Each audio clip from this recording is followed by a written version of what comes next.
Bakit ang buong mundo ay nagmamadali na puntahan ang Pilipinas? May kakaibang sitwasyon na nangyayari ngayon sa mga paliparan ng Pilipinas. Nag-aagawan ang lahat sa mga tiket, mahaba ang pila sa immigration, habang ang buong mundo ay nagdiriwang at nagnanais mapunta sa Pilipinas.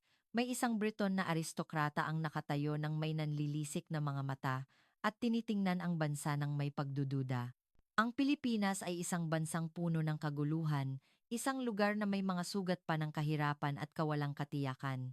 Siya ay isang mapagmataas na ama, isang dating opisyal ng militar, na puno ng galit at naglakbay sa Maynila upang pigilan ang kasal ng kanyang anak. Sa sandaling tumapak siya sa lupain ng Pilipinas, ang kanyang matibay na pananaw sa mundo ay magsisimulang magkawatak-watak. At hindi rin niya alam na ang liham na natagpuan niya sa atik ng kanilang tahanan, isang liham mula sa kanyang lolo, ay mag-uugnay sa kanya at sa Pilipinas, na may pagitan ng 7 taon. Ano ang nakakagulat na dahilan kung bakit ang isang matigas na English gentleman ay lumuhod at umiyak ng walang pag-iimbot sa paliparan ng Pilipinas at nagsabing, "Ako ay nagkamali. Ito ay hindi lamang isang simpleng paglalakbay. Ito ay isang nakakaantig na totoong kuwento ng isang ama na nagtatapon ng kanyang pagtatangi at umibig sa totoong Pilipinas." Dumaragsa ang mga dayuhan sa NAIA. Ang bilang ng mga foreign national na pumapasok sa bansa kada araw ay lumampas sa 210,000. Ang mundo ay nasa gulo dahil sa dami ng aplikasyon para sa visa. Ang bilang ng mga dayuhang dumarating kada araw ay lumampas na sa 210,000. Kahit na tumaas ng 3 beses ang presyo ng tiket sa eroplano, umaapaw pa rin sa tao ang mga embahada ng Pilipinas na naghahanap ng bisa. Kailangan nating makakuha ng tiket sa Pilipinas kahit anong mangyari. Sa dami ng tao, hindi kami nakakuha ng tiket. Ang Philippine Fever ay talagang sumasakop sa buong mundo. Ang pagkahumaling na ito sa Pilipinas ay umabot maging sa makasaysayang mataas na antas ng lipunan ng Britanya. Sinasabing ang kanilang pananaw ay nabago sa sandaling bumaba sila sa paliparan ng Pilipinas. Maging ang pambansang telebisyon ng Britanya ay nagpahayag ng pagkabigla at nagulat ng balita. Ano ba talaga ang mayroon sa Pilipinas? At bakit dumaragsa ang mga tao mula sa buong mundo? Bago natin simulan ang kuwento, upang magbigay sigla sa paggawa ng kuwento, paki-subscribe at paki-like. Kung ipinagmamalaki mo ang Pilipinas, mag-iwan ng komento na nagsasabing, "Mabuhay Pilipinas." Sana ay maging maligaya at malusog kayo hanggang sa katapusan ng taon. Simulan na natin ang kuwento. Ang Pilipinas ay isang bansang may mga sugat pa ng nakaraan. Kumusta? Ako si Emily Chesterton. Lumaki ako sa isang makasaysayang bahay sa Mayfair, London. Nagtapos ako sa College of Law and Arts at nagtatrabaho bilang isang curator. Ang aking pamilya ay isang pamilya ng mga sundalo sa loob ng 7 henerasyon. Parehong opisyal ng British Army ang aking lolo at lolo sa tuhod. Ang aking ama, si Sir Charles Chesterton, ay naglingkod din sa ibang bansa noong siya ay bata pa. Ang salitang ibinato sa akin ng aking ama ay kasing lamig ng yelo. Kahit na 5 metro lamang ang layo namin, nakaupo sa magkabilang dulo ng hapagkainan, napakalayo ng aming distansya noong araw na iyon. Ang tanging nakabasag sa katahimikan ay ang tunog ng mga kubyertos na ginto na nagkakadiinan sa ilalim ng crystal chandelier. Ilang araw na ang nakalipas, naglakas loob akong sabihin sa aking ama, "Mayroon akong kasintahan, isang doktor na galing sa Pilipinas." Sinabi ko sa kanya na si Dr. Miguel Migs Garcia ay isang mahusay na doktor na nagtatrabaho sa Royal Hospital ng London. Ngunit ang reaksyon ng aking ama ay mas malamig kaysa sa inaasahan ko. "Tatay, napakabait po talaga ni Migs," nanginginig ang aking boses. Dahan-dahang inilapag ng aking ama ang wine glass at tinitigan ako ng diretsyo. May ibang bagay sa tingin niya, hindi lamang galit o pagkadismaya. "Emily, alam mo ba kung anong uri ng bansa ang Pilipinas?" Malamig ang boses ng aking ama. "Ito ay isang kapuluan sa malayong silangan na may mga kalamidad at nasa gitna ng pagbangon. Isang lugar na maraming kaguluhan at hindi mo alam kung ano ang mangyayari." Kumirot ang aking dibdib. "Tay, luma na po iyan." Ngumiti ang aking ama ng may panunuya. "Emily, Hindi madaling mawala ang mga sugat ng kasaysayan. Narinig ko na ang bansang iyon ay sarado at nakagapos sa sarili nitong mga patakaran. Alam mo ba kung ano ang ibig sabihin niyan? Hindi tugma sa ating kultura. Maingat na sumabat ang aking ina, si Lady Catherine. Charles, narinig ko na napakaunlad ng Pilipinas ngayon. Sikat sa buong mundo ang kultura nila, tulad ng pagiging malapit sa pamilya. Catherine, pinutol ng aking ama ang sinasabi ng aking ina. Ang pag-export ng kultura at ang kaligtasan ng isang bansa ay magkaibang usapin. Hindi ko maaaring ipadala ang aking anak sa isang bansa sa malayong silangan na hindi ko kilala. Hindi ko na napigilan. Hindi pa po kayo nakapunta sa Pilipinas, Tay. Tumataas ang aking boses. Paano po ninyo mahuhusgahan ng ganoon, gayong hindi pa kayo nakakarating doon?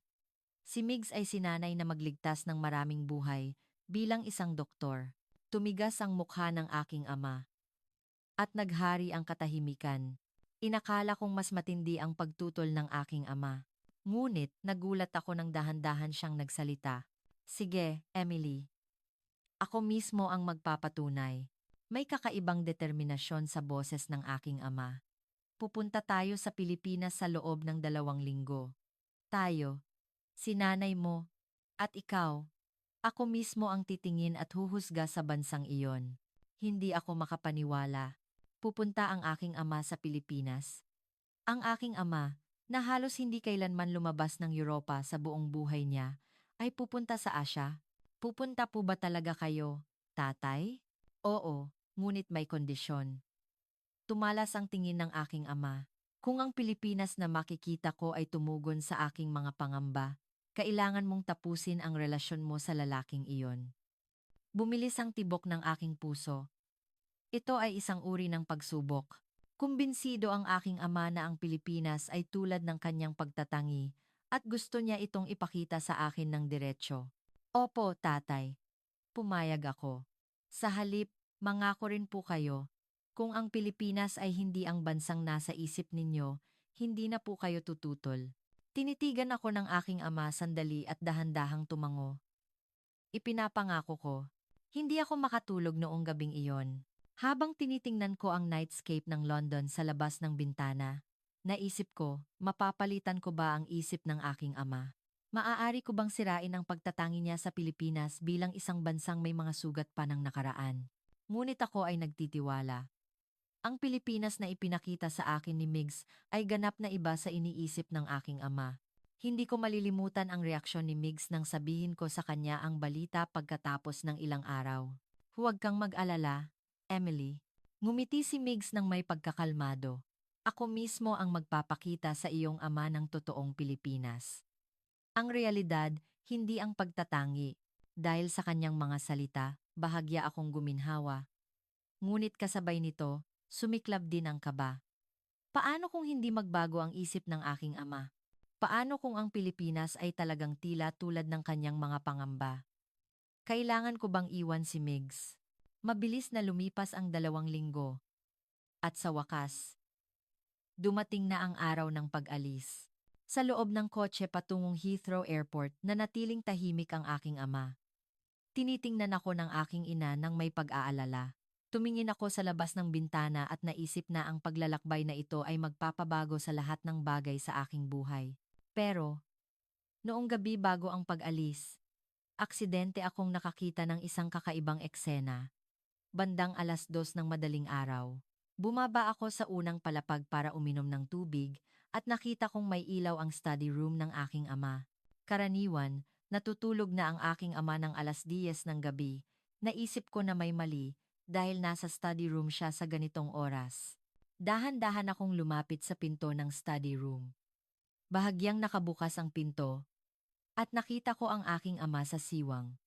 Nakaupo siya sa harap ng mesa at sa ibabaw ng mesa nakalatag ang maraming dokumento. Namamangha ako. Puro aklat tungkol sa Pilipinas ang mga iyon. Tungkol sa pag-unlad ng ekonomiya ng Pilipinas, ang himala ng pagbangon, at ang Philippine healthcare system. May mga highlight at maraming sticky notes sa mga aklat. Hindi lang iyon. May mga nakaprint na mapa ng paliparan at listahan ng mga pangunahing ospital sa Maynila, Maging ang mga ulat tungkol sa seguridad sa Pilipinas ay nakalatag din. Nahinto ang aking hininga. Ano ang ibig sabihin nito? Hindi ba tutol ang aking ama sa Pilipinas? Kung gayon, bakit siya naghahanda ng ganoong karaming dokumento?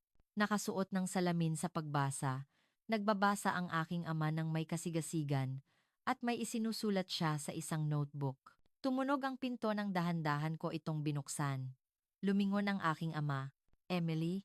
Ay, tatay, pasensya na po. Bumaba po ako para uminom ng tubig, nanginginig ang boses ko. Tinitigan ako ng aking ama sandali at bumuntong hininga. Pumasok ka. Pumasok ako sa study room ng may takot. Mas lalo akong nagulat nang makita ko ang mga dokumento sa mesa. Hindi iyon ang dami na maaaring ihanda sa loob ng ilang araw. Hindi, aabutin iyon ng hindi bababa sa ilang linggo. Siguro, isang buwan. Tatay, ito ba? Umupo ka. Itinuro ng aking ama ang isang silya. Umupo ako sa tapat ng aking ama, habang nanginginig ang aking puso. Nagkaroon ng mahabang katahimikan. Tinitigan ng aking ama ang mga dokumento sa mesa at dahan-dahang nagsalita. Emily, ang totoo. Iba ang boses ng aking ama kaysa sa karaniwan. May bigat ito at seryosidad. Nampor makali-kakali ng katata. Isang buwan bago mo pa makilala si Dr. Migs Garcia, nag-iimbestiga na ako tungkol sa Pilipinas. Lumalaki ang aking puso. Nagkataon na inaayos ko ang mga gamit ni Lolo at nakakita ako ng isang lumang liham. Kinuha ng aking ama ang isang lumang envelope mula sa drawer. May selyo ito noong 1950s. Ang iyong lolo ay naglingkod sa Pilipinas pagkatapos ng digmaan. Nagsilbi siya bilang isang military doctor sa Commonwealth Occupation Force. Alam ko ang katotohanan iyon. Ngunit hindi kailanman binanggit iyon ng aking ama ng direkta. Ang iyong lolo ay nagtrabaho sa Maynila at Cebu sa loob ng isang taon. Huminto ang boses ng aking ama. At siya ay nagkasakit at namatay doon. Kinuha ng aking ama ang isang liham. May sulat kamay sa dilaw na papel. Ito ang huling liham na isinulat ni Lolo, 3 araw bago siya mamatay. Nagsimulang magbasa ang aking ama ng liham. Sa aking minamahal na pamilya, nagpapagaling ako ng maraming tao sa isang probinsyal na ospital ngayon. Ang mga tao sa mahirap na bansang ito, na naging abo, ay nakakagulat na matatag. Kapag tiningnan ko ang kanilang mga mata, na hindi nawawalan ng pag-asa kahit sa gitna ng mga guho, tiyak akong babangon muli ang bansang ito. Ipinagdarasal ko na balang araw ay makakamit ng lugar na ito ang kapayapaan at kasaganaan. Pinuno ng luha ang aking mga mata. Nag-isip pala si Lolo ng ganoon tungkol sa Pilipinas. Nang marinig ko na nakikipagrelasyon ka sa isang Filipino doktor, una, nakaramdam ako ng pagtutol, sabi ng aking ama habang inilalapag ang liham. Ngunit, hindi ako makatulog noong gabing iyon. Kaya binuksan ko ang kahon ng mga gamit ni Lolo. At natagpuan ko ang liham na ito. Nalimandasa, kinuha ng aking ama ang iba pang mga liham. Mahigit sa 10 liham iyon. Sa pagbabasa ko ng mga liham, napagtanto ko, hindi ko alam kung ano ang nangyari sa bansang iyon na pinaglingkuran ni Lolo ng buong buhay niya. Nag-iba ang kulay ng mga mata ng aking ama, kaya nagsimula akong maghanap ng mga dokumento. Ang pag-unlad ng ekonomiya ng Pilipinas, ang healthcare system, ang seguridad ng lipunan, at ang kultural na pag-unlad. Habang nag-iimbestiga ako, lalo akong nagulat. Dewari, itinuro ng aking ama ang mga dokumento sa mesa. Isang bansang naging isa sa pinakamabilis umunlad na ekonomiya sa mundo mula sa pagiging isang bansa na may colonial history. Ang healthcare technology ay umaabot sa mataas na antas. Kung ganoon, tatay, bakit po kayo tumutol? Tanong ko. Nag-alinlangan sandali ang aking ama at tinitigan ako ng seryoso. Emily, gusto kong subukan ang iyong pagpili. Ha? Kung pipiliin mo si Doktor. Migs, kahit natutol ako, doon ko mapagpapasyahan na totoo ang nararamdaman mo. Lumalambot ang boses ng aking ama. At gusto ko ring makita ng direkta ang Pilipinas. Gusto kong kumpirmahin kung talagang bumangon ang bansang iyon. Tulad ng nakasulat sa liham na pinaniniwalaan ni Lolo. Nawalan ako ng salita. Binalak pala ng aking ama ang pagbisita sa Pilipinas mula pa sa simula. Nagpapanggap lamang siyang tumututol, ngunit sa totoo lang, inihanda niya ang lahat. Ngunit, bakit po kayo napakalamig sa akin? Pasensya na, Emily, hinawakan ng aking ama ang aking kamay. Ngunit naisip ko na ito ang pinakamahusay na paraan. Kung tunay mong mahal ang binata, dapat mong malampasan ang pagtutol ng iyong ama. Pilit kong pinigilan ang aking mga luha. Mas malalim pala ang pag-iisip ng aking ama kaysa sa inaakala ko. Kapag pumunta tayo bukas, magpapasya ako ng patas, sabi ng aking ama. Hindi ba nasayang ang paniniwala ni Lolo? Talaga bang payapa at maunlad ang bansang iyon? At si Dr. Miguel Garcia ba ay talagang karapat-dapat sa iyo? Ako mismo ang magkukumpirma. Umalis ako sa study room at bumalik sa aking silid noong gabing iyon. Ngunit hindi ako makatulog. Ngayong alam ko na ang tunay na intensyon ng aking ama, mas lalo akong kinabahan. Marami na siyang alam tungkol sa Pilipinas at tila may positibo na siyang pagtatasa. Ngunit, gusto niya itong kumpirmahin ng direkta. Matutugunan ba ng Pilipinas ang mga inaasahan ng aking ama? Kinabukasan, pumunta kami sa Heathrow Airport. Sumakay kami sa eroplano patungong Pilipinas. Pagkatapos ng 2 oras na mahabang paglipad, sa wakas ay tatapak na kami sa lupain ng Pilipinas. At doon magpapasya ang lahat ng bagay sa aking buhay. Pagkatapos ng mahabang paglipad, dumating kami sa paliparan ng Maynila, NAIA. Nang bumukas ang pinto ng eroplano at nagsimula kaming maglakad sa pasilyo, nanigas ang aking katawan dahil sa kaba. Ano kaya ang magiging ekspresyon ng aking ama? Kung ang paliparan ay masikip at walang kaayusan, lalo lamang titindi ang pagtatangi ng aking ama, hindi ba? Ngunit, ang unang nakita namin sa pasilyo patungong immigration ay isang malinis at malawak na hallway. Mataas ang kisame, tila isang art gallery. Ang natural na liwanag ay bumubuhos mula sa salamin na kisame, at ang mga digital signage ay nagbibigay ng impormasyon sa Tagalog, Ingles, at iba pang wika. Mas malinis kaysa sa inaasahan, bulong ng aking ama habang tumitingin sa paligid. Ngunit, nananatili pa rin ang pag-iingat sa kanyang boses. Nagulat ako nang dumating kami sa immigration area, talaga namang napakaraming tao. Puno ng mga turista mula sa iba't ibang bansa ang lobby. Mga Europeo, Amerikano, Asyano, tila nagtitipon ang buong mundo. Tingnan mo, Emily, napakaraming tao. Ngunit, sa sandaling magsalita ang aking ama, narinig ko ang isang pamilyar na boses. Emily, si Migs pala. Migs, dumating ka para sumundo. Nakasuot ng malinis na polo at maong. Ngumiti si Migs nang may pagkakalmado habang lumalapit sa amin. Sir Charles, Lady Catherine, maligayang pagdating. Pagod na pagod po kayo sa malayong biyahe. Magalang na bumati si Migs. Tumango lamang ang aking ama ng walang ekspresyon. Halina po. Kung gagamitin natin ang face recognition system, mas mabilis tayo. Iginiya kami ni Migs sa isang special gate. Mahaba ang pila para sa pangkalahatang immigration, ngunit iba ang lugar na itinuro ni Migs. Isa itong electronic gate na may nakasulat na e-arrival express. Pakiskan po ang inyong pasaporte at tumingin sa kamera. Sinunod ng aking ina ang gabay ni Migs.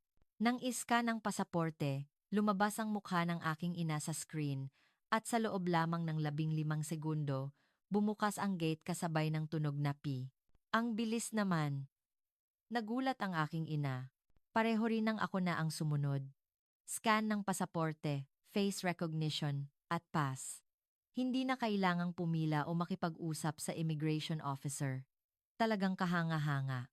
Nang si tatay na ang susunod, maingat kong pinagmasdan ang kanyang ekspresyon.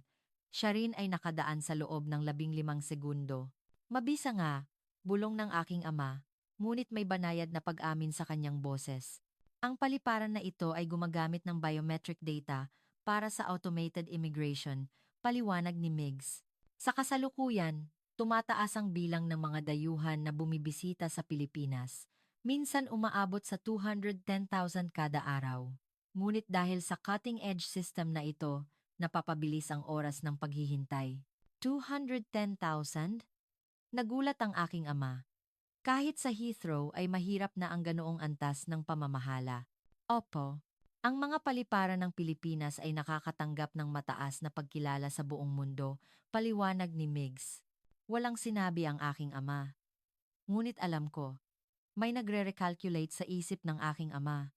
Lalo kaming nagulat nang kunin namin ang mga bagahe at lumabas sa labas ng paliparan. Talaga namang malawak at moderno ang lobby. Maraming tindahan, cafe, at restaurant. Ngunit ang pinaka nakakabilib ay ang kaayusan. Sa dami ng tao, lahat ay gumagalaw ng maayos.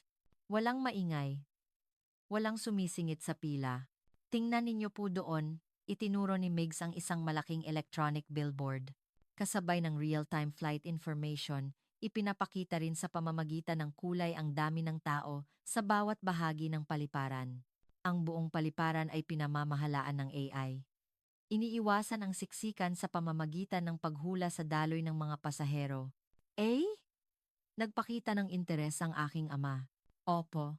Ang Pilipinas ay isang technology hub, kaya ipinapatupad ang mga smart system na tulad nito sa lahat ng dako. Naglakad kami patungo sa platform para sumakay sa express train papuntang syudad. Habang bumababa kami sa escalator, pinagmasdan ko ang mga tao sa paligid, hindi lamang mga Pilipino. Nakakita ako ng mga tao mula sa napakaraming nasyonalidad. Mga mag-asawa, mga pamilyang naglalakbay, mga business traveler, mga backpacker. Lahat sila ay may masayang ekspresyon habang papunta sa Maynila. Emily, tingnan mo, hinawakan ng aking ina ang aking braso. Lahat ng ekspresyon ng tao ay masaya. Totoo iyon. Walang sino man ang mukhang nag-aalala o nag-iingat. Nang dumating kami sa platform, pumasok na ang express train. Ang makinis na tren ay dahan-dahang huminto ng tahimik. Bumukas ang pinto at sumakay kami sa tren. Malinis at malawak ang loob at komportable ang mga upuan. Malalaki ang mga bintana at kitang-kita ang tanawin sa labas. Umalis ang tren. Malapit na tayo sa Maynila. Ang pinakamataas na bilis ay mga 160 kilometers h, katulad ng Heathrow Express, sabi ng aking ama. Opo. Ngunit ang railway network ng Pilipinas ay konektado sa buong bansa. Mula rito, makakarating kayo sa malalayong lungsod sa loob lamang ng ilang oras kung sasakay sa bagong bullet train. Mabilis na lumipas ang tanawin sa labas ng bintana. Una, nakita namin ang mga gusali sa paligid ng paliparan, ngunit unti-unting lumabas ang matatayog na kondominium. At pagkalipas ng mga 30 minuto, hindi ko na maipikit ang aking bibig. Nagsimula nang makita ang Makati skyline. Napakaraming matataas na gusali ang nakatayo ng dikit-dikit. Iyan ba ang Maynila? Tanong ko nang may pagtataka. Opo. Iyan ang Makati Central Business District, CBD. Ang financial center ng Pilipinas, paliwanag ni Migs. Tinitigan ng aking ama ang labas ng bintana. Ganoon din ako. Mas moderno ito kaysa sa inaasahan ko. Mukhang mas kahanga-hanga kaysa sa Canary Wharf ng London. Iyan po ang Pasig River. Itinuro ni Migs ang malawak na ilog sa labas ng bintana. Isang simbolikong ilog na dumadaloy sa Maynila. Ang mga skyscraper ay nakahanay sa magkabilang gilid at talagang napakaganda ng nightscape sa gabi. Maraming tulay ang nakalatag sa ibabaw ng ilog. Ang bawat tulay ay may natatanging disenyo at inihanda na para sa pag-iilaw. Narinig ko na ang lugar na ito ay naging guho pagkatapos ng digmaan, bulong ng aking ama. Tama po iyan. Seryosong sumagot si Migs. 70 taon na ang nakalipas, wala rito kundi mga guho. Ngunit ngayon, ito ay naging isang lugar na dinarayo ng mga turista mula sa buong mundo. Walang sinabi ang aking ama. Ngunit, naramdaman ko na maraming bagay ang iniisip niya sa gitna ng katahimikan na iyon. Nang dumating ang tren sa Manila Central Station, lahat kami ay bahagyang nagbago. Ang unang impresyon na naramdaman namin sa paliparan ay lumampas sa aming inaasahan. Ang inaasahan naming siksikan at kawalang kaayusan ay ganap na nawala. Sa halip, ito ay mabisa, malinis, at may kaayusan. Pumunta na po tayo sa hotel, iginiya kami ni Migs. Simula bukas, dadalhin ko po kayo sa Pilipinas ng maayos. Number nasa.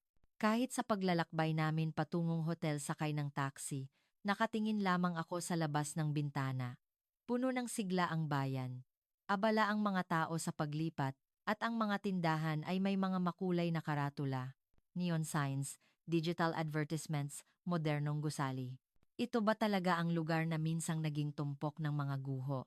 Nang dumating kami sa hotel, nag-ayos ng bagahe at kumain ng hapunan, nakatayo ang aking ama sa bintana ng silid ng hotel at tinitingnan ang nightscape ng Maynila.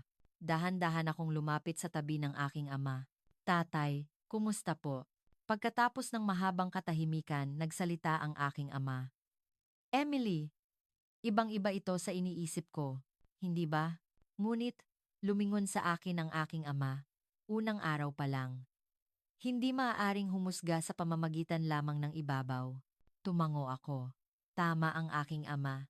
Simula pa lang ito. Ngunit, nagtitiwala ako. Ang Pilipinas na makikita namin, simula bukas, ay unti-unting magpapabago sa puso ng aking ama. Noong gabing iyon, humiga ako sa kama at tinitigan ang kisame. Ang impresyon ng unang araw ay tagumpay. Naramdaman ko na unti-unting nawawala ang pag-iingat sa mukha ng aking ama. Kinabukasan, sumundo si Mig sa amin sa hotel. Ang aming schedule ngayon ay Manila Tour. Una, tingnan natin ang tanawin mula sa isang matayog na gusali sa BGC. Makikita natin ang buong kapatagan ng Maynila. Sa gabay ni Migs, pumunta kami sa Bonifacio Global City, BGC. Nang tiningnan ko ang gusali mula sa ibaba, labis akong humanga sa laki nito. Ang tore, na tila tumutusok sa langit, ay napakaganda.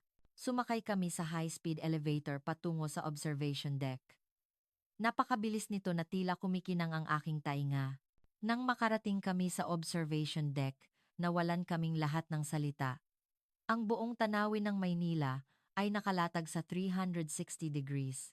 Ang mga ilog ay tumatawid sa lungsod, at ang mga gusali ay walang katapusang nakalatag sa paligid. Sa malayo, nakikita ang mga bundok, at mas marami pang skyscraper ang nakikita. Iyan po ang Manila Bay, itinuro ni Migs. Ngayon po, maganda ang panahon, kaya makikita po natin ang sunset mamaya. Ang Pilipinas ay isang bihirang bansa, kung saan nagtutugma ang kalikasan at ang malalaking lungsod. Matagal na nakatingin ang aking ama sa labas ng bintana. Tinitigan niya, lalo ang lawak ng bayan. Hindi ka panipaniwala na nakagawa sila ng ganitong pagbangon, may bigat ang boses ng aking ama. Opo, tinatawag itong Miracle of Asian Development ng mga Pilipino. Bumangon sila mula sa mga guho at naging ganito ngayon. Paglabas namin sa observation deck, pumunta kami sa susunod na destinasyon, Intramuros. Iminungkahi ni Migs na ipakita ang coexistence ng tradisyon at modernidad. Nang tumapak kami sa Intramuros, ganap na nagbago ang atmosfera. Sa pagitan ng mga skyscraper at modernong gusali, may mga lumang simbahan at kalye na may kasaysayan ng daan-daang taon. Ito po ang San Agustin Church, isa sa pinakalumang simbahan sa Maynila. Isang UNESCO World Heritage Site. Habang naglalakad kami sa paligid ng simbahan, nagulat ako. Paano na ipreserba ng ganap ang ganitong kaluma na arkitektura? At nang tumingin ako sa paligid, nakakita ako ng maraming tao na nakasuot ng barong Tagalog at Filipiniana. Sikat po ang barong rental, tumawa si Megs. Gusto rin ng mga foreign tourist na magsuot ng barong para mag-tour. Dalaisa, sa katunayan, ang mga kanluranin ay nasisiyahan sa pagkuha ng mga litrato habang nakasuot ng barong. Talaga namang pinahahalagahan nila ang tradisyon, humanga ang aking ama. Opo, ang mga Pilipino ay nagbibigay ng malaking halaga sa kasaysayan at tradisyon. Ngunit, sa parehong oras, iniisip din nila ang hinaharap. Iyan ang natatanging punto ng Pilipinas. Nang dumating ang oras ng tanghalian, pumunta kami sa isang Filipino restaurant malapit doon. Kumain kami ng adobo at lechon. Talaga namang maganda ang pagkakapresenta. Ito ba ay pagkain? Para itong sining. Nagulat ang aking ina. Opo. Sinasabing ang pagkaing Pilipino ay tinatamasa rin ng mga mata. Pinahahalagahan ang paggamit ng mga seasonal ingredients. Habang kumakain, patuloy na nagkuwento si Migs. Tungkol sa kultura ng pagkain ng Pilipinas, ang paraan ng pamilya, at ang edukasyon. Tahimik na nakikinig ang aking ama, ngunit paminsan-minsan ay nagtatanong siya ng matatalinong tanong. Narinig ko na mahigpit ang mga patakaran sa Pilipinas. Kumusta ang lipunan? Opo, kalmadong sumagot si Megs. Totoong sumusunod kami sa mga patakaran, ngunit iyon ay nagmumula sa pagiging maalalahanin sa iba. Ang mabuting seguridad at malinis na kalye ay nagmumula sa paggalang sa isa't isa. Tumango ang aking ama. Tila nauunawaan niya ang salitang iyon dahil siya ay mula sa isang pamilya ng mga sundalo. Pagkatapos ng tanghalian, pumunta kami sa Makati. Nakita namin ang mga sophisticated na gusali at naramdaman namin ang cutting-edge technology.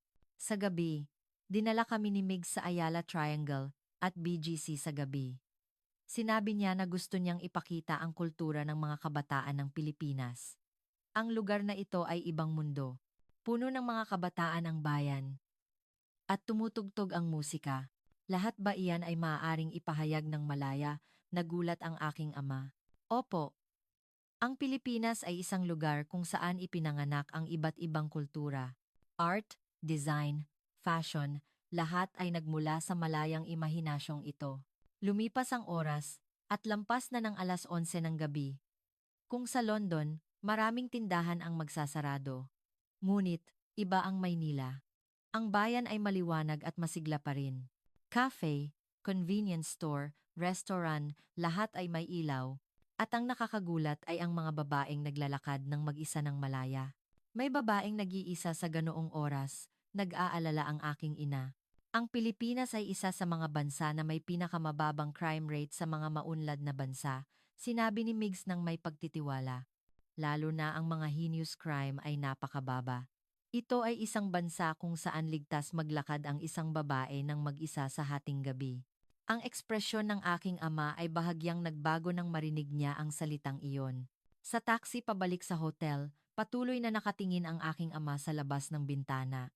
Kahit lagpas na ng 2:00 ng hating gabi, hindi natutulog ang Maynila. Nakakagulat ang enerhiya ng lungsod na ito. Bulong ng aking ama. Mas masigla kaysa sa London. Nakaramdam ako ng pag-asa sa salitang iyon ng aking ama.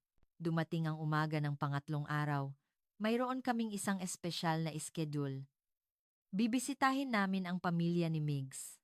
Ang kanilang tahanan ay isang modernong high-rise condominium. Nagulat ako nang dumating kami sa pintuan. Nagulat ako nang dumating kami sa pintuan. Ang pinto ay bumukas sa pamamagitan ng face recognition. Smart home system po ito, paliwanag ni Migs. Pagpasok namin sa bahay, bumati ang AI speaker. Maaaring kontrolin ang lahat sa pamamagitan ng boses. Ilaw, heating, curtain, paliwanag ng ama ni Migs. Sa hapagkainan, mayroong inihanda na masarap na Filipino feast handa, lechon, pansit, iba't ibang ulam. Ginawa po ba ninyo ang lahat ng ito ng handmade? Nagulat ang aking ina. Ito po ang heart of Filipino hospitality, pusong Pinoy, sagot ng ina ni Migs. Nagsimula kaming kumain. Nag-alok ng wine ang ama ni Migs sa aking ama. Habang pinagmamasdan ko ang eksena, naramdaman ko ang pagiging magalang ng Pilipino. Nag-usap sila habang kumakain. Nag-aral din ako sa UK noon. Nag-aral ako ng medicine sa Oxford noong 1980s, sabi ng ama ni Migs. Ganoon po ba? Nagpakita ng interes ang aking ama. Noon, ang Britanya ay pangarap para sa amin. Habang lumalalim ang usapan, tila lalo pang nagiging malapit ang dalawang ama. Mayroon silang common interest. Ang medisina. Nang kami ay paalis, nagbigay ng regalo ang ina ni Migs. Filipino sweets na nakabalot sa isang magandang buri at isang tradisyonal na abaniko. Maliit na bagay lang po ito. Para sa inyong pagbisita sa Pilipinas. Maraming salamat na antig ang aking ina. Habang nakasakay sa kotse pabalik sa hotel, tumingin sa labas ng bintana ang aking ama at nagsabi, talaga namang napakainit ng mga tao. May tunay na damdamin sa salitang iyon. Noong gabing iyon, pagbalik namin sa hotel, nakatayo ako sa balkoni at tinitingnan ang nightscape. Lumabas ang aking ama noon. Emily. Opo, may gusto akong sabihin. May bigat ang boses ng aking ama. Kinabahan ako. Ang totoo, nagsinungaling ako sa iyo. Ay, ha? Isang buwan bago mo pa makilala si Migs, nag-iimbestiga na ako tungkol sa Pilipinas. Inaayos ko ang mga gamit ni Lolo at nakakita ako ng mga liham noong panahong iyon. Nagsimulang magkuwento ang aking ama ng kuwentong nakatago sa kaibuturan ng kanyang puso. Pasensya na, Emily. Naging malamig ako sa iyo dahil gusto kong kumpirmahin ang tunay mong damdamin. Yes, tatay. At sa loob ng 3 araw na ito, ako ay nakatiyak. Tinitigan ng aking ama ang nightscape. Hindi na sayang ang paniniwala ni Lolo. Talagang bumangon ang Pilipinas. Tumulo ang luha mula sa aking mga mata. At si Migs tumingin sa akin ang aking ama. Siya ay isang mahusay na binata. May dignidad at kakayahan, tulad ng mga kabataan ng bansang ito na binantayan ni Lolo. Talaga pong kinikilala na ninyo? Hindi pa, ngumiti ang aking ama. Pumunta pa tayo sa isang lugar bukas. Pagkatapos, magpapasya ako ng pangwakas. Saan po? Cebu. May katigasan ang boses ng aking ama. Gusto kong bisitahin ang mga kaluluwang natutulog doon. Kinabukasan, maaga kaming pumunta sa Cebu. Isang lugar kung saan natutulog ang mga sundalong British Commonwealth na namatay habang naglilingkod sa Pilipinas. Nang tumayo kami sa harap ng sementeryo, huminto ang aking ama. Sa magandang inayos na luntiang damuhan, nakahanay ang maraming lapida. Naghanap ng pangalan ang aking ama sandali. At natagpuan niya, Robert Alexander Chesterton, ang pangalan ng kanyang lolo. Lumuhod ang aking ama sa harap niyon. Ito ang unang beses na nakita kong umiyak ang aking ama. Lolo, nakikita po ba ninyo? Ang bansang ito na pinaniwalaan ninyo sa pagbangon. Tingnan ninyo kung ano ang nangyari rito. Nanginginig ang boses ng aking ama. Noon, may isang matandang lalaki ang lumapit sa amin. Kayo po ba ang apo ng Captain Chesterton? Isang matandang Pilipino na nagsasalita ng Ingles. Opo. Ako po. Ako po ang nagmamanage ng simbahang ito na malapit sa sementeryo. Yumukod ng malalim ang matanda. Narinig ko po ang tungkol sa captain na naglingkod ng husto sa medisina rito. May pasasalamat sa boses ng matanda. Kahit 70 taon na ang nakalipas, hindi namin kayo nalilimutan. Muling tumulo ang luha mula sa mata ng aking ama. Maraming salamat. Hindi ko akalain na naaalala pa si Lolo ng ganoon. Kami po ang dapat magpasalamat. Ang aking ama ay isa sa mga ginamot ni Captain Chesterton noong panahong iyon. Nagulat si Migs at nagtanong, siya po ba ang doktor na? Opo. Sinabi ng aking ama hanggang sa kanyang kamatayan. Ang British doctor ang nagligtas sa akin. Iyon ang sandali. Nagkatinginan ang aking ama at ang matanda. Tila mayroong silent communion na dumadaloy. Ang koneksyon na nabuo sa nakaraan, 70 taon na ang nakalipas. At ngayon, muling nag-uugnay ang koneksyong iyon. Sir Charles, maingat na sinabi ni Migs. Narinig ko rin na ang aking lolo ay tinulungan din ng isang British doctor noon. Lumingon sa kanya ang aking ama. Opo, sinasabi ni Lolo na siya ang nagligtas ng kanyang buhay. Hindi na makapagpatuloy ang aking ama sa pagsasalita. Yumuko lamang siya at umiyak. Nanatili kami roon sandali. Humihinga ang hangin. At gumagalaw ang mga puno. Nagtanghalian kami sa isang tahimik na restaurant sa Cebu. Habang kumakain, nagsalita ang aking ama. Ang kuwento ng lolo mo, Migs. Opo. Ganoon ba? Tinitigan ng aking ama si Migs ng diretsyo. Konektado na pala tayo 70 taon na ang nakalipas. Seryoso ring sumagot si Migs. Opo. Siguro. Ang nagligtas sa lolo ko ay si lolo ninyo. Nag-isip sandali ang aking ama at dahan-dahang nagsalita. Migs, ipinagkakatiwala ko sa iyo ang aking anak. Tila huminto ang aking puso. Ikaw ay isang doktor, isang taong nakakaalam ng bigat ng buhay. Lumambot ang boses ng aking ama. At higit sa lahat, ikaw ay isang binata ng bansang ito na pinagkatiwalaan ni Lolo. Saan ka pa makakahanap ng mas ipinagmamalaking manugang? Tumayo si Migs at yumukod ng malalim. Sir Charles, pangangalagaan ko si Emily habang buhay. Ipinapangako ko. Ah, hindi ko na mapigilan ang aking mga luha. Sa kotse pabalik sa Maynila, nagsalita ang aking ama. Emily, nagkamali ako ng lubusan. Ang Pilipinas ay hindi isang mapanganib na bansa o isang bansa na nakagapos sa nakaraan. Sa halip, ito ay isang bansa ng hinaharap na dapat matutunan ng mundo. Hinawakan ng aking ama ang aking kamay. At higit sa lahat, ito ay isang bansa na hindi nakakalimot sa utang na loob. Ipagmalaki mo ang pagpapakasal sa binata ng bansang ito. Jas Anahali.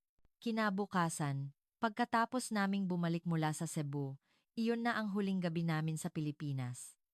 Kinabukasan, kailangan na naming bumalik sa London.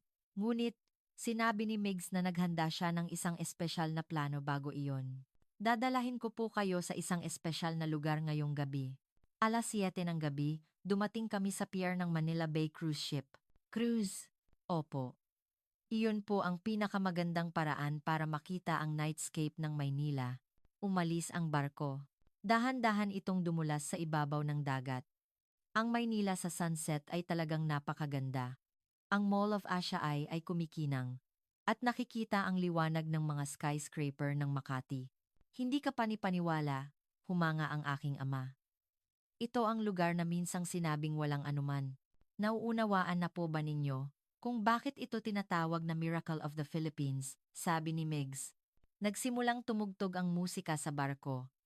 Noon iyon, bahagyang huminto ang musika at dumilim ang ilaw. Biglang tumutok sa akin ang spotlight. Emily. Lumuhod si Migs sa harap ko. Nakatingin sa amin ang lahat ng tao sa paligid. Nang makilala kita, ganap na nagbago ang buhay ko. Binigyan mo ako ng tapang, binigyan mo ako ng pangarap, at tinuruan mo ako ng pag-ibig. May maliit na kahon sa kamay ni Migs. Nang buksan ang kahon, kumikinang ang singsing. Sa magandang lungsod na ito, ang aking bayang sinilangan, Maynila, gusto kong itanong.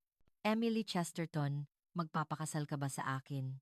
Tila huminto ang aking hininga. Umagos ang luha. Opo, nang sumagot ako. Napuno ng hiyawan at palakpakan ang barko. Lumapit ang aking ama noon. Lahat ay kinabahan. Ngunit, ipinatong ng aking ama ang kanyang kamay sa balikat ni Migs. Alam kong mapapaligaya mo ang aking anak, Migs. Gagawin ko po ang lahat ng aking makakaya, Sir Charles. Yinakap ako ng aking ama. Binabati kita, Emily, nakahanap ka ng talagang mabuting tao. Duas. Nang muling gumalaw ang barko, may nakakagulat na nangyari. Tadhana. Ngumiti ang aking ama. Tila pinagpapala rin ng langit. Kinabukasan, sa daan patungo sa paliparan. Ganap na iba ang pakiramdam kaysa noong una kaming dumating. Isang linggo na ang nakalipas. Emily, pupunta ako sa London sa susunod na buwan, sabi ni Migs. Kailangan ko nang magbigay ng formal na pagbati. Mabuti. Ngumiti ang aking ama. Kumain tayo sa bahay namin. Nang dumating kami sa paliparan, nagulat ako. Tila mas marami ang tao kaysa noong isang linggo na ang nakalipas. Patuloy na dumarami ang mga bisita sa Pilipinas. Kahanga-hanga, nagulat ang aking ama. Alam ko na kung bakit ang buong mundo ay naghahangad na pumunta sa bansang ito. Umalis ang eroplano. Sa labas ng bintana, lumiit ang Maynila. Babangon tayo. Sa lalong madaling panahon. Pagkatapos ng 12 oras na paglipad, dumating kami sa London. Pag-uwi namin at pag-aayos ng aming mga bagahe, ganap na nagbago ang aking buhay kinabukasan. Kumalat ang balita tungkol sa aking engagement at dumagsa ang mga tanong mula sa aking mga kasamahan. Kumusta ang Pilipinas? Ligtas ba talaga? Ang pagkain? Ikinuwento ko ang aking karanasan sa loob ng isang linggo. Ang efficiency ng paliparan, ang nightscape ng Maynila, ang dasyat 20 oras na ligtas na bayan, at ang developed healthcare system. Isang araw, tumawag sa akin ang isang British broadcasting station. Gusto nilang gumawa ng feature tungkol sa love story ng isang British noble at isang Filipino doctor. Nagbigay din ng interview ang aking ama. Narinig ko po na una, tumutol kayo. Nakakahiya, ngunit totoo iyan, tapat na sumagot ang aking ama. May pagtatangi ako. Ngunit, ng personal kong maranasan, ang Pilipinas ay isang kahanga-hangang bansa. Ipinagmamalaki ko na ang bansang pinaniwalaan ni Lolo ay nag-unlad ng ganoon. Pagkatapos ng broadcast, naging explosive ang reaksyon. Libu-libong komento ang dumating. Gusto ko ring pumunta sa Pilipinas. Nakakahiya na nagkaroon ako ng pagtatangi. Ang galing pala ng bansang iyan. Lumipas ang kalahating taon. At sa wakas, dumating ang araw ng kasal. Nagdaos kami ng maliit na seremonya sa London. At pagkatapos ng isang linggo, nagdaos kami ng main ceremony sa Maynila. Ang kasal sa Maynila ay ginanap sa isang venue na may tanawin ng dagat. Sa speech, sinabi ng mentor ni Migs, ang upuan ngayon ay hindi lamang isang kasal. 70 taon na ang nakalipas, nagkaroon ng bond na lumampas sa mga bansa. At ngayon, ang koneksyong iyon ay nagbunga bilang isang magandang pag-ibig. Nagpalakpakan ang mga bisita. Pagkatapos ng ilang araw, lumipat kami sa aming bagong bahay. Tinitingnan ko ang nightscape mula sa balcony. Ang Pilipinas ay ang hinaharap. Ang salita ng aking ama ay pumasok sa aking isip. Talagang totoo. Ang bansang ito ay nagtagumpay sa nakaraan at nangunguna sa mundo. Kamusta ang kuwento ni Emily Chesterton, ang anak ng isang British noble? Nakita ninyo ang pagbabago ng isang British noble na may pagtatangi na 100 na degrees ng personal niyang maranasan ang Pilipinas. At ang proseso kung paano ang koneksyon, 70 taon na ang nakalipas ay naging isang magandang pag-ibig. Ang bansang ito, na minsang naging lugar ng kawalang katiyakan, ay naging isang kahanga-hangang bansa na hinahangad at gustong matutunan ng buong mundo. Kung susuportahan po ninyo kami sa pamamagitan ng subscribe at like, makikita po natin ang mas nakakaaliw na mga kuwento. Ito po ang Special Manila na nagpapakita ng mga nakakaantig na totoong kuwento sa ibang bansa.